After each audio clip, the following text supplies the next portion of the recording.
청선부동산 5번째, 요번에는 4편에서 다뤘던 안양시 동안구을 심재철 원내대표에 대한 이야기입니다. 190억의 건물판 심재철 원내대표, 제목 그대로입니다. 작년에 심재철 의원님께서 보유하고 있던 건물과 필지를 매각을 했는 것을 확인했습니다. 그 내용을 한번 확인해 볼까요? 한번 보실까요?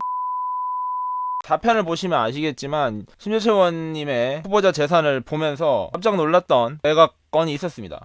심재철 의원께서 계속 보유하고 있던 서울시 중구 건물을 매각한 것을 확인할 수 있었습니다. 재산에 대한 뉴스는 있었는데 이 건물을 팔았다라는 내용에 대한 뉴스는 아직 안 나오고 있었어요. 왜 그러냐면 전체 총 재산액은 큰 변동이 없었기 때문에 그런 걸로 예상이 되는데, 이 부분을 좀 찾아보니 재미있는 결과가 있어서 이 부분을 소개하려고 합니다.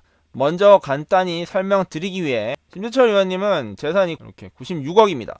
후보자 정보 공개에서 나와 있는 재산으로는 금방 제가 말씀드린 그 내용을 찾을 수가 없습니다. 이렇게만 되어 있고 예금이 무려 88억이 있습니다. 이 내용까지만 확인됐던 상황이었는데, 국회의원 같은 경우에는 정기 재산 변동 사항을 신고하도록 의무화되어 있습니다. 그로 인해서 매년 국회의원들의 재산이 공개되고 있고 그 내용에 심재철 의원님의 재산 내용도 포함되어 있습니다. 왜냐하면 현직 의원이기 때문이시죠. 만약에 심재철 후보가 현직 국회의원이 아니라면 이 내용은 밝혀지기는 힘들었을 거예요. 현직 국회의원이시기 때문에 이 부분이 공개될 수밖에 없었는데요. 근데 원래 심재철 의원님은 재산이 많은 걸로 계속 알려져 있었습니다. 그 중에 가장 큰 부분을 차지했던 게 사실은 요 건물이에요. 건물 부분이었는데 사무실이라고 표시되어 있는 요 부분과 요 부분 두 개입니다. 작년에는 보유하고 있던 이 재산을 2020년 재산 공보 공개에서는, 신고에서는 매도한 것으로 표시를 했습니다. 요게 변동액인 거죠. 종전가액을 보시면은 그 금액이 49억과 31억으로 되어 있죠. 요거는 아마 공시지가에 기반한 그런 필지의 가격의 가치를 산정한 것으로 보이고요. 여기 보시면 실거래 가격이 표시가 되어 있습니다. 보시면 실거래 가격이 얼마라고 되어 있냐면은 113억과 80억이라고 되어 있어요. 두 개 합치면 190억 가량이 되는데요. 요 부분에 대한 내용이 있습니다. 결국에는 처음에 제가 요거를 소개해 드릴 때는 각각 두 개의 건물인지 알고 이 두 개 건물을 각각 판지 알고 요걸 찾아봤는데 잘 안 찾아졌어요. 서울시 중구 수표동에 있는 거죠. 그리고 집원이나 이런 게 나와 있지 않는데 이런 걸 찾으니까 찾아졌어요. 그거를 거래했다는 내용을 먼저 확인해 드리고요. 찾는 방법은 여러 가지가 있어요. 사실 이게 원내대표가 되셨을 때 뉴스인데요. 심재철 의원님에 대한 소개글인데 여기에도 그 내용이 있습니다. 심재철 의원님의 부인 권은정씨는 출판사 문예당을 운영하고 있다고 해요. 문예당을 쳐보시면 그 주소가 소름 돋게도 수표동입니다. 그림이 그려지시죠? 심재철 의원님의 배우자분께서 출판사를 운영하고 있는 것은 알려진 사실이죠. 서울시 중구 수표로 충무로 일대는 출판사 골목이 많은 동네죠. 그러면 대충 이해가 되시나요? 일단은 거래 년도가 작년 올해 정도로 해서 비교를 했고요. 수표로 인근에 건물을 최대한 찾아봤습니다. 근데 190억에 달하는 금액을 110억과 80억으로 찾아봤지만 거의 안 나왔어요. 그래가지고 좀 어려움을 겪었는데 열심히 찾다 보니 결국에 찾아졌습니다. 요겁니다. 네, 이게 주소가 나와 있는 거라서 제가 조심스럽긴 한데, 네, 뭐 이렇게 해서 194억에 팔린 건물이 있네요. 언제? 작년 7월이네요. 그림이 그려지시나요? 평당 1억에 팔린 것으로 확인됩니다. 그래서 제가 업계 관계자분의 도움을 받아 등기를 한번 떼봤어요. 수표동에 있는 겁니다. 부지와 토지를 경매로 낙찰을 받았네요. 언제요? 1995년에 받으셨습니다. 디테일한 내용은 제가 굳이 안 보여드릴게요. 여기에 매매에 대한 내용이 있습니다. 소유권에 관한 사항에 대해 표시를 하는 갑구를 볼게요.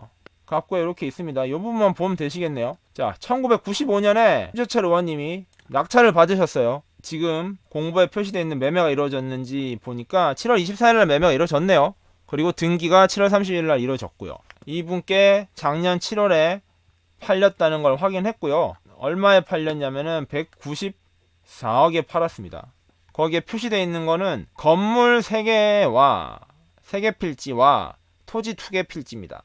신탁관리를 맡겼나봐요. 결과적으로 재산 신고한 거에서 보시면 그 부분이 대부분 그래서 현금화 됐다는 사실을 확인할 수 있습니다. 그게 이렇게 현금화, 매매 대금을 현금화한 게 이렇게 됩니다. 그래서 88억이란 돈이 생긴 거고요. 그 다음에 건물에 보니까 담보가 한 30억 이상인가 있으셨다고 해요. 그런 거랑 이제 세금 또 내셨을 거고, 이렇게 따져보면은 뭐 수익률이 계산이 쉽지는 않아요. 왜냐하면 95년 경매인 경우에는 그때 거래액이 얼마였는지 확인은 안 되지만 못해도 100억 이상은 무조건 벌었다고 봐야겠죠, 수익률로 따지면.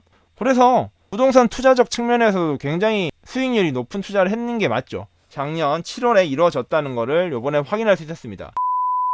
원래 가지고 있었던 재산에서 총액의 변동은 없지만 그 사이에 신상상 어떤 변화가 있었냐면은 그 보유하고 있던 건물과 땅을 190억에 팔았다는 것을 확인했습니다. 또 하나 재밌는 걸 말씀해 드릴까요? 이상한 거래가 아닌가라는 생각도 조금 해봤어요. 하지만 요 특정 필지라 조심스럽긴 하지만 여기에 보시면은 이게 지금 평당 1억에 팔렸고, 보시면 아시겠지만 요 주변 땅들이 다 2019년에 매각이 됐습니다. 다 2019년이죠. 요걸 제가 확인해 보니 통으로 지금 개발되는 것 같습니다. 네, 이게 평당 1억에서 1억 3천이고요.